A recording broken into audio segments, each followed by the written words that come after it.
Hello guys, good morning, welcome back on for my educational hub. ये जो video है इसमें हम लोग लास्ट जो लेक्चर था उसके अंदर हम लोग प्रतिलोमी जालकों के बारे में डिस्कस कर रहे थे, रेसिप्रोकल लेटिस वेक्टर्स के बारे में। इसके अंदर उससे रिलेटेड एक थ्योरम करेंगे, एक क्वेश्चन की फॉर्म में करेंगे, क्योंकि थ्योरम बोलते हैं जनरली उसको। रेसिप्रोकल जो लेटिस वेक्टर्स होते हैं उनसे रिलेटेड एक थ्योरम है, और वो थ्योरम क्या बोलती है पहले उसके स्टेटमेंट के बारे में सुन लो फिर हम उसको डिस्कस करेंगे। देखो ऐसा है, अकॉर्डिंग टू दिस स्टेटमेंट, ये स्टेटमेंट कुछ ऐसा है। इसमें ऐसा है कि हम लोगों ने ये पढ़ा कि हम लोग किसी भी सॉलिड मटेरियल को दो टाइप से स्टडी कर सकते हैं। एक तो जो नॉर्मल जालक होता है, सामान्य जालक, नॉर्मल लेटिस होता है उस तरीके से, जिसमें हम लोग लेटिस वेक्टर ए बी और सी लेते हैं, ठीक है। और इसका जो ट्रांसलेशनल वेक्टर होता है, स्थानांतरण सदिश, स्थानांतरण सदिश उसको बोला गया था टी वेक्टर। और ये जो होता था n1 A vector plus n2 B vector plus n3 C vector. एक तो इस वे में हम लोग स्टडी कर सकते हैं एक सॉलिड मटेरियल को, कि हम लोग एक जालक मतलब लेटिस का इमेजिनेशन करें और उस लेटिस के अंदर तीन वेक्टर इस तरीके से ले लें और उसको, उस थ्योरी को फॉलो करते हुए चले और उस वे में स्टडी कर सकते हैं। एक दूसरा, उसको बोलते हैं हम लोग रेसिप्रोकल लेटिस। क्या बोलते हैं? रेसिप्रोकल लेटिस, प्रतिलोमी जालक, प्रतिलोमी जालक। तो दूसरे तरीके से हम कैसे स्टडी कर सकते हैं? प्रतिलोमी जालक मान के, रेसिप्रोकल लेटिस लेके। इसके अंदर जो वेक्टर्स आते हैं वो आते हैं A star vector, B star vector and C star vector. और इसका जो ट्रांसलेशनल वेक्टर होता है, इसका जो स्थानांतरण सदिश होता है, उसको हम लोग जनरली जी वेक्टर से लिखते हैं। जी वेक्टर को हमने लिखा था m1 A star vector plus m2 B star vector plus m3 C star vector, m3 C star vector. ये तो एक पैटर्न तो ये है, एक पैटर्न ये है। दोनों अलग अलग थ्योरी है, दोनों से हम लोग किसी भी एक थ्योरी से एक टाइम पर एक ही थ्योरी से स्टडी कर सकते हैं। अब ये बोला गया, वो थ्योरम जो है उसका स्टेटमेंट बोल रहा हूं मैं। इसमें ये बोला गया कि ये जो जी वेक्टर है, सपोज इसका जो प्रतिलोमी लेटिस है, प्रतिलोमी लेटिस का जो ट्रांसलेशनल वेक्टर है, ट्रांसलेशनल वेक्टर को जनरली वेक्टर भी बोल देते हैं, केवल वेक्टर, ये रेसिप्रोकल वेक्टर बोल देते हैं इसको। तो ये जो रेसिप्रोकल वेक्टर है जी वेक्टर, इस प्लेन, इस लेटिस के अंदर जो प्लेन बनते हैं उनके परपेंडिकुलर होगा। आप इसका जो स्ट्रक्चर बनाते हो, इसके अंदर जो जी वेक्टर होगा, जी वेक्टर जो है इसके अंदर जो प्लेन बनते हैं उनके परपेंडिकुलर होगा, उनके लंबवत होगा। Got it my point? चलो ठीक है, इसको हम लोग प्रूव करेंगे। ये जो क्वेश्चन होता है, इस क्वेश्चन में पहले तो हम लोगों को थोड़ा सा प्रतिलोमी जालक के बारे में पूछता है कि व्हाट इज रेसिप्रोकल लेटिस। तो रेसिप्रोकल लेटिस से रिलेटेड हम लोग इन्फॉर्मेशन, डेफिनेशन वो हम लोग पहले पढ़ चुके हैं। अभी मैं इसके बारे में बात करूंगा, है ना। तो अगर आपको क्वेश्चन में पहले इन्फॉर्मेशन पूछी जाए तो पहले इन्फॉर्मेशन लिखना, फिर ये लिख देना। तो हम लोग इन्फॉर्मेशन वगैरह, रेसिप्रोकल लेटिस की इन्फॉर्मेशन, डेफिनेशन, उसके बारे में थोड़ा थ्योरी वो पहले हम लोग स्टडी कर चुके हैं। अभी मैं इस थ्योरम को स्टडी करूँगा, ठीक है। चलो ये गेम समझ आया ना। तो इसका स्टेटमेंट लिख लो पहले। सिद्ध करो कि, हिंदी में लिखो पहले, सिद्ध करो कि प्रतिलोमी जालक सदिश, सिद्ध करो कि प्रतिलोमी सदिश भी बोल देते हैं, प्रतिलोमी जालक सदिश भी बोलते हैं। वैसे जनरली प्रतिलोमी जालक सदिश इनको बोलते हैं, ए बी सी को, ए star B star c star, इनको बोलते हैं प्रतिलोमी जालक सदिश।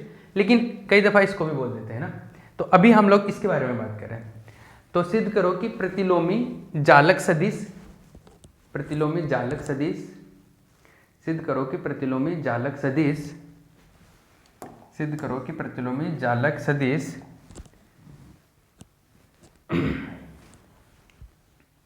प्रतिलोमी जालक सदिश सामान्य जालक तलों के लंबवत होते हैं, सामान्य जालक तलों के लंबवत होते हैं, सामान्य जालक तलों के लंबवत होते हैं। इसको इंग्लिश में लिखो, सामान्य जालक तलों के लंबवत होते हैं। इंग्लिश में लिखो, prove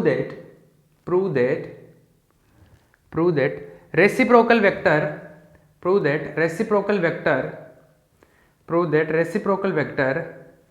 is perpendicular to the normal lattice planes या नॉर्मल क्रिस्टल प्लेन्स बोल लो उसको, ठीक है। अभी प्रूव करते हैं हम लोग। इसका सॉल्यूशन है, हम एक काम करते हैं, क्या काम करें, देखो ये सपोज ये ओरिजिन है, ये एक्स एक्सिस है, ये वाई एक्सिस है and this is Z axis, right. एक प्लेन ले लेते हैं, एक तल ले लेते हैं, और ये तल है, मान लो कि एक प्लेन है। प्लेन होगा तो उसके कुछ ना कुछ मिलर इंडिसेस तो होंगे ही होंगे। अरे प्लेन है तो प्लेन का जो नाम है, प्लेन का जो इन्फॉर्मेशन है वो किससे दिया जाता है? मिलर इंडिसेस से दिया जाता है, मिलर सूचकांक। तो मान लो इसके कोई मिलर सूचकांक जो हुआ है HKL है, ये इसके मिलर इंडिसेस है, मिलर सूचकांक है। क्लियर है? एक्स डायरेक्शन में जो वेक्टर होगा, वो क्या होगा? ए वेक्टर होता है जनरली, इधर बी वेक्टर होगा और उधर क्या होगा? सी वेक्टर होगा, ठीक है। अब देखो एक्स एक्सिस में ये कहाँ पे कट कर रहा है? एक्स एक्सिस में ये कट कर रहा है यहाँ पे आके, कहाँ पे? ये इतना अंतःखंड जो काट रहा है वो LX, इसको मैं LX बोल देता हूँ। अंतःखंड जो है वो इसका LX है, इंटरसेप्ट इसका जो y डायरेक्शन में जो इंटरसेप्ट है वो है LY और इधर है LZ। ये अंतःखंड है 3, मतलब जहाँ पे कट कर रहा है वो ओरिजिन से जो लंबाई होती है, लेंथ होती है, उसको हम लोग अंतःखंड इंटरसेप्ट बोलते हैं, ठीक है। अब देखो इसमें बात करते हैं, तो इस प्लेन के बारे में थोड़ी सी इंफॉर्मेशन मैं लिखवा दूँ। लिखो, माना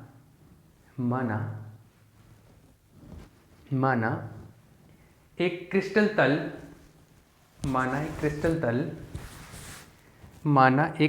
तल जिसके मिलर सूचकांक HKL है, जिसके मिलर सूचकांक HKL, ये डायग्राम भी बना लेना, इंग्लिश मीडियम वाले तब तक डायग्राम बना लो फिर लिख लेना। जिसके मिलर सूचकांक HKL है,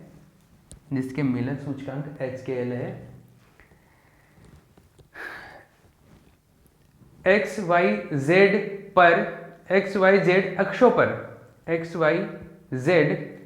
पर अंतःखंड LX, LY एवं LZ काटता है। अंतःखंड LX, LY एवं LZ काटता है, ठीक है। क्लियर है ना? चलो ये काट दिया, जहाँ पे भी काटना था हो गया इसका। इंग्लिश में लिखो इसको, let a plane of Miller indices HKL, let a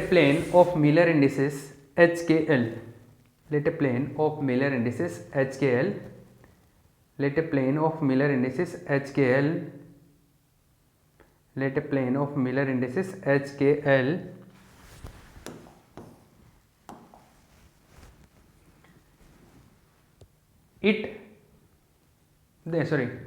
the intercepts of this plane on X, Y and Z axis, the intercepts of this plane on X, Y and Z axis are LX, LY and LZ, ठीक है। ये छाप लेना भैया पहुंच करके। ये अब समझना बात को। आपने एक चीज़ समझी होगी, हम लोग जब मिलर इंडिसेस लिख रहे थे तो हमने एक चीज़ पता था, since PA ratio QB ratio RC equal to LX ratio LY ratio LZ, ये होता था। अरे PA अनुपात QB अनुपात RC इसके इक्वल होता था, ठीक है। यहाँ से अपने को ये पता है कि PA एक तरीके से मैं LX के इक्वल रख दूँ, तो जो ये अगर LX की बात कर रहा हूँ मैं, तो Lx की बात कर रहा हूँ तो Lx को P के इक्वल लिख सकता हूँ। और आपको याद हो तो 1/PA को हम लोग H लिखते हैं। अरे 1/P, 1/Q, 1/R, ये H के L होता है, ये H हो जाता है, ये K हो जाता है, ये L हो जाता है। ठीक है, एक इस तरीके से होता है। इनका भी बाद में हम लोग मल्टीपल भी, सॉरी, इंटीजर भी बनाते हैं, इनको पूर्णांक वगैरह बनाते हैं, वो अलग बात है, लेकिन इस तरीके से लिखते हैं। तो ये है A, 1 सेकेंड, Lx है ना, तो ये जो P है, सिंस 1 सेकेंड, ये है 1/P जो होता है वो किसके इक्वल होता है, H के इक्वल होता है ना। इसका मतलब है कि P किसके इक्वल हो गया, P किसके इक्वल, 1/H के। तो यहाँ से अगर हम लोग बात करें तो ये जो है PA/H इज इक्वल्स टू क्या आ जाएगा, Lx के इक्वल आ जाएगा। ठीक है, तो इस वे में हम लोग तीनों को, Lx को किसके इक्वल रख सकते हैं, A/H के, Ly को किसके इक्वल रख सकते हैं, B/H के आ जाएगा। सिमिलरली ये वैसे रेशियो में होते हैं, अनुपात में तो एग्जैक्टली इनको इस वे में कभी लिखा नहीं जाता, लेकिन इनका सेंस इसी वे में निकल के आता है। सिमिलरली इसी प्रकार इसी प्रकार इसी प्रकार इसी प्रकार क्या हो रहा है, इसी प्रकार B/H जो होगा वो Ly के इक्वल आ जाएगा, और B/K, H नहीं K, H के L आता है यहाँ पे L, ये Lz के इक्वल आ जाएगा। तीनों में डायरेक्शन में होगे ना, ये इस तरीके से आते हैं अगर इनके मैग्नीट्यूड की बात करें तो। अब देखना, मैं ये जो पॉइंट्स हैं इनको ऐसे लिख देता हूँ, ये जो पॉइंट है इसको A लिख देता हूँ, इसको B लिख देता हूँ, इसको C लिख देता हूँ, इस पॉइंट को। ठीक है, क्लियर, ये इधर जा रहा है, ये इधर जा रहा है, ये इधर जा रहा है। सपोज A to B गया मैं, B to C गया मैं, और C to A आ गया मैं, इस तरीके से, है ना। तो ये जो प्लेन है, इस प्लेन में कुछ चीज़ें समझना आप क्या क्या समझना है, उससे पहले मैं यहाँ पे लिख देता हूँ 1, 2 and 3। ठीक है, देखो Lx ये तो मैग्नीट्यूड आ गया। अगर मैं डायरेक्ट वेक्टर्स फॉर्म में बात करूँ तो मैं इसको ऐसे बोलते, इधर वेक्टर लगा दे, A वेक्टर पे भी वेक्टर लगा दो, इस पे भी वेक्टर लगा दिया, इस पे भी वेक्टर लगा दिया, ये। ठीक है, अब समझना बात को। अगर मैं यहाँ से AB वेक्टर कैलकुलेट करना चाहूँ, AB, तो ये ट्राइंगल देखो OAB, बाई ट्राइंगल OAB, त्रिभुज OAB से बाई त्रिभुज OAB बाई ट्राइंगल OAB। देखो ट्राइंगल OAB से क्या होता है, वेक्टर्स का ट्राइंगल रूल जानते हो ना आपकी, जो वेक्टर्स का जो एडिशन कैसे होता है, सदिशों का योग। तो देखो ये इधर आ रहा OA, फिर AB, OA प्लस AB किसके इक्वल होगा, OB वेक्टर के। तो ये OA plus AB, OA vector plus AB vector is equal to OB vector. ये समझते हो सब, चलो। तो OA वेक्टर से LX वेक्टर तो हो गया, OA वेक्टर LX वेक्टर, तो OA वेक्टर को A वेक्टर अपॉन H लिख दूं मैं, इसको A vector upon H। AB का भी मुझे पता नहीं, AB का मुझे पता नहीं। OB देखो, OB LY वेक्टर हो जाएगा, LY vector B vector upon K, B vector upon K। तो AB वेक्टर जो आया मेरे पास में वो है B vector upon K minus A vector upon H। ये कुछ मिला, कुछ नया इंटरेस्टिंग चीज मिला मुझे, इसको क्वेश्चन नंबर 4 बोल रहा हूं मैं। AB वेक्टर मिल गया मुझको, क्या मिला, AB वेक्टर, ये वेक्टर मिला AB। इसी वे में, इसी तरीके से अगर मैं कैलकुलेट करूं तो AB वेक्टर तो मिल गया, मैं B C वेक्टर और C A वेक्टर, ये दोनों वेक्टर और कैलकुलेट करूं चलो करते हैं। तो बी सी वेक्टर ओबीसी त्रिभुज से करते हैं, त्रिभुज ओबीसी, ट्राइंगल ओबीसी से बी सी वेक्टर कैलकुलेट करूंगा। तो त्रिभुज है ओबीसी से बाय ट्राइंगल ओबीसी, ओबीसी है ना, हाँ, ट्राइंगल ओबीसी, ओबीसी से देखो ये जा रहा है इस डायरेक्शन में, ये जा रहा है इस डायरेक्शन में, और ये डायरेक्ट जा रहा है। तो यहाँ से इधर जाके इधर आया, ये डायरेक्ट चला गया। तो O B vector plus B C vector, O B vector plus B C vector equal होगा ओ सी वेक्टर के। तो O B vector plus B C vector, O B vector plus B C vector किसके equal होगा? O C vector के। ठीक है, O B B C ओ सी, इनके values देखो। ओ बी, ओ बी क्या है? L Y vector, L Y है ना, एल वाई तो ये मैग्नीट्यूड हो गया, और वेक्टर फॉर्म में लूँ तो एल वाई वेक्टर आ जाएगा। तो ओ बी का एल वाई वेक्टर, तो ओ बी हो जाएगा L Y vector B vector upon K, ये आ जाएगा B vector upon K plus B C vector, B C vector तो कैलकुलेट ही करना है, बी सी ये, ओ सी वेक्टर, ओ सी वेक्टर ये है एल जेड वेक्टर है ना, ओ C vector L Z vector, और एल जेड वेक्टर क्या है? सी वेक्टर अपॉन एल, ये है सी वेक्टर अपॉन एल। तो ये आएगा B C vector is equal to C vector upon L minus B vector upon के।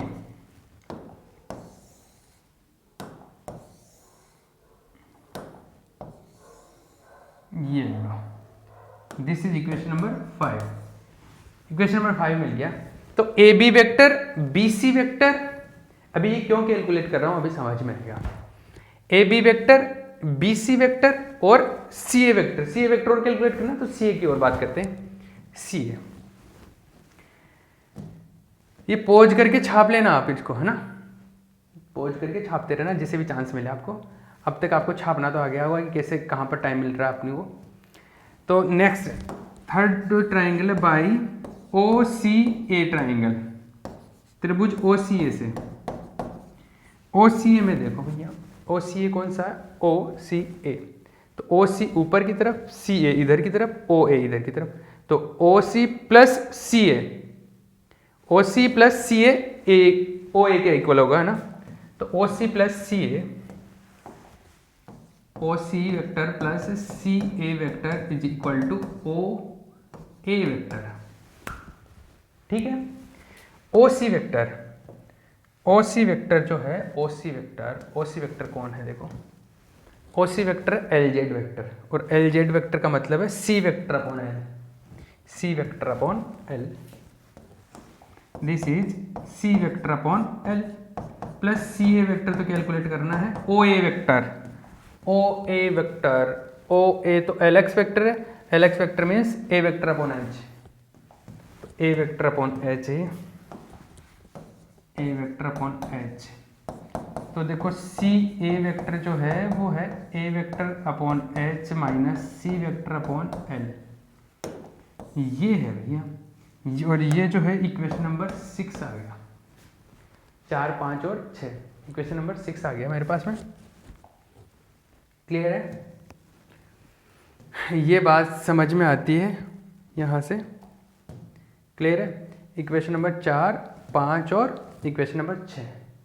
ठीक है, ये हमारे को चमक गया। तो क्लियर? अब देखो आगे क्या करना है। आगे समझना। तो जो जी वेक्टर होता है ना, हमारे को ये प्रूव करना है कि ये जो प्लेन है वो जी वेक्टर के परपेंडिकुलर है, जी वेक्टर के अभिलंबवत है ना। तो जी वेक्टर सिंस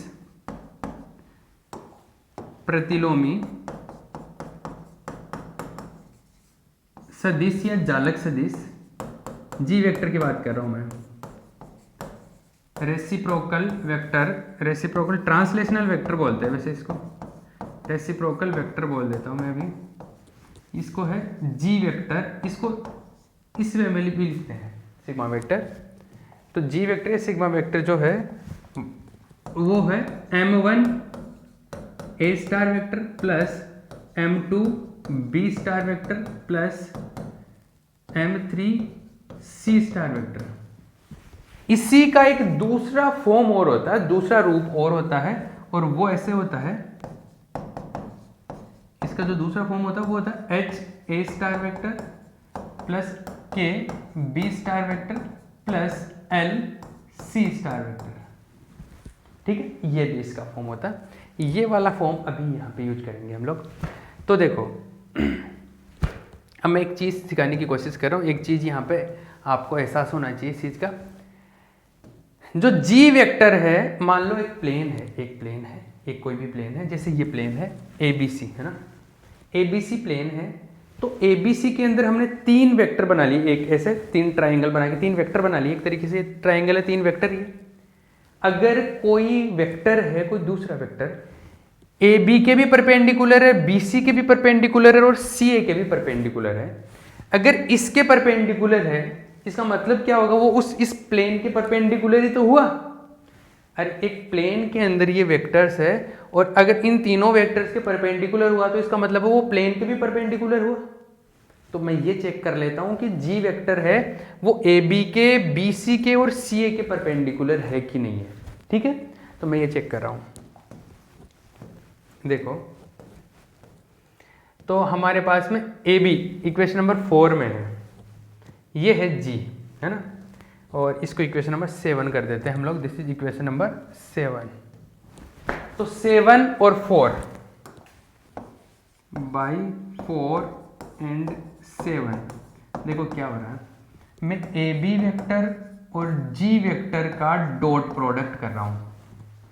और कोई भी दो सदिश है, कोई भी दो वेक्टर होते हैं, अगर उनका अदिश गुणनफल करने पर, मतलब डॉट प्रोडक्ट करने पर अगर 0 आ जाता है, इसका मतलब है कि वो परपेंडिकुलर होते हैं।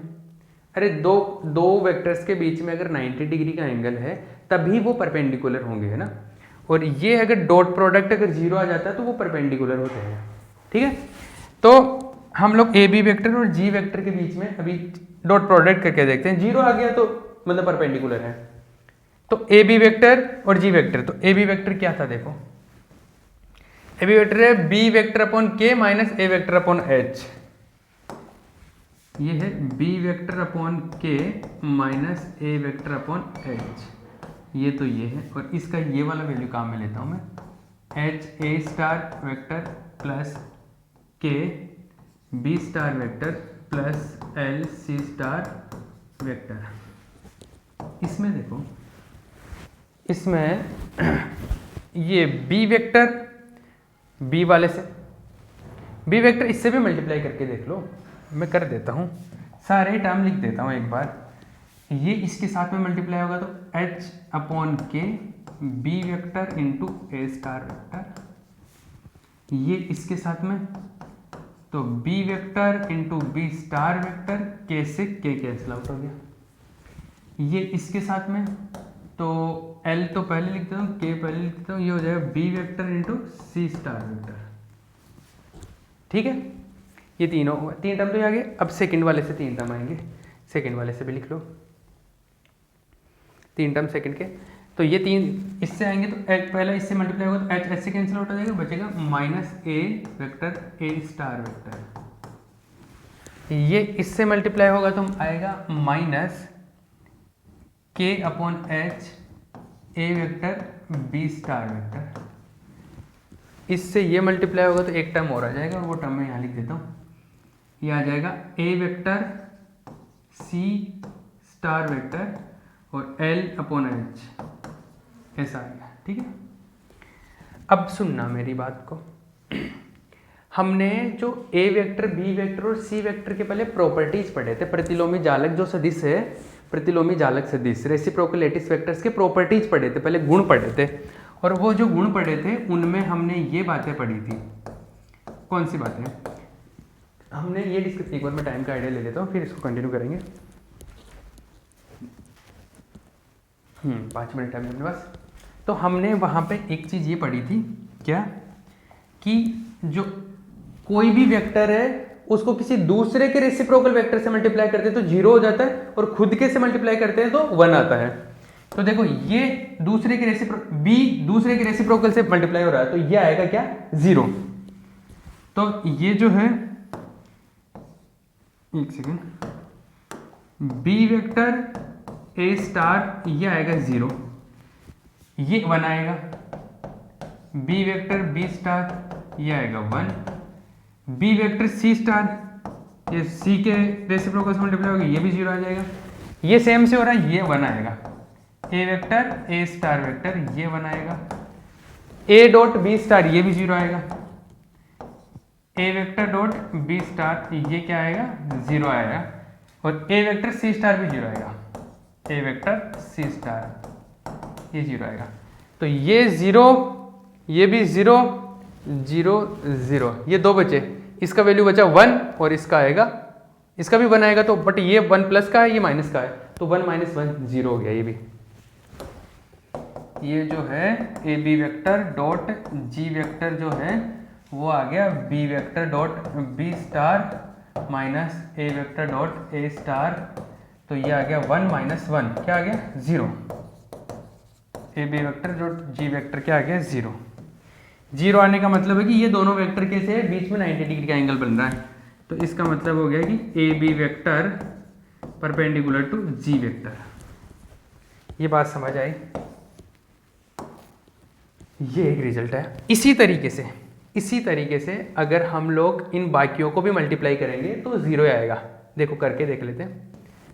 इसी प्रकार सिमिलरली, इसी प्रकार ए बी हो गया, बी सी वेक्टर को भी जी से मल्टीप्लाई करेंगे तो बी सी वेक्टर, फटाफट करते हैं, बी सी वेक्टर ये रहा, सी बी सी वेक्टर ये एल के, और ये है H A star plus K B star plus L C star. ठीक है, अब देखो इसमें आप सेम वाला देख लो, सी वेक्टर ए स्टार से मल्टीप्लाई होगा 0 हो जाएगा, सी वेक्टर बी स्टार से वाले टर्म से मल्टीप्लाई होगा, ये भी 0 हो जाएगा, सी वेक्टर वाले टर्म से आएगा 1 आएगा यहाँ से, तो ये इससे मल्टीप्लाई होगा तो एल से कट कैंसिल आउट हो जाएगा, C vector dot C star ये वाला टर्म बचेगा एक तो, और इसमें बी वेक्टर ए स्टार से 0 आएगा, ये बी वेक्टर बी स्टार से ये वाला 1 आएगा, तो बी वेक्टर बी से के कैंसिल आउट हो जाएगा, minus B vector B star बचेगा, और बी वेक्टर सी स्टार वाले से होगा वो भी 0 चला जाएगा। तो इसमें भी लास्ट में जाके यही आया है, क्या आया है, ये आया है अपने पास में, ये 1 माइनस 1 क्या आ गया 0 आ गया, बी सी वेक्टर भी जी वेक्टर के साथ 0, तो इसका मतलब हो गया बी सी वेक्टर भी जी वेक्टर के साथ में 90 डिग्री का कोण बना रहा है, मतलब परपेंडिकुलर है। ये बात यहाँ से क्लियर हो गई। इसी तरीके से सी ए वेक्टर का भी देख लेते हैं, इसी प्रकार, बाकी सी ए वेक्टर को डायरेक्ट लिख देते हैं, इसी प्रकार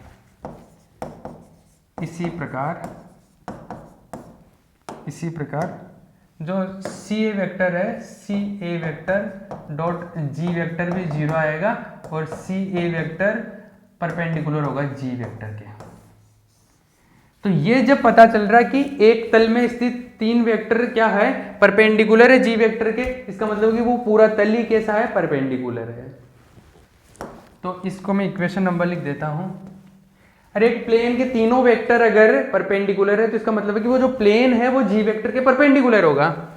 तो ये 7 तक हो गया था अपने पास में, इक्वेशन नंबर 8 9 एंड 10। यहां तक छापने के बाद में आपको लिखना है, यहां तक छापने के बाद में लिखना है, क्या लिखना है, लिखो, पॉज करके छाप लेना फिर लिखना, लिखो, अतः 8 9 और 10 के परिणामों से 8 9 और 10 के परिणामों से 8 9 और 10 के परिणामों से 8 9 और 10 के परिणामों से ज्ञात होता है कि प्रतिलोमी सदिश जी वेक्टर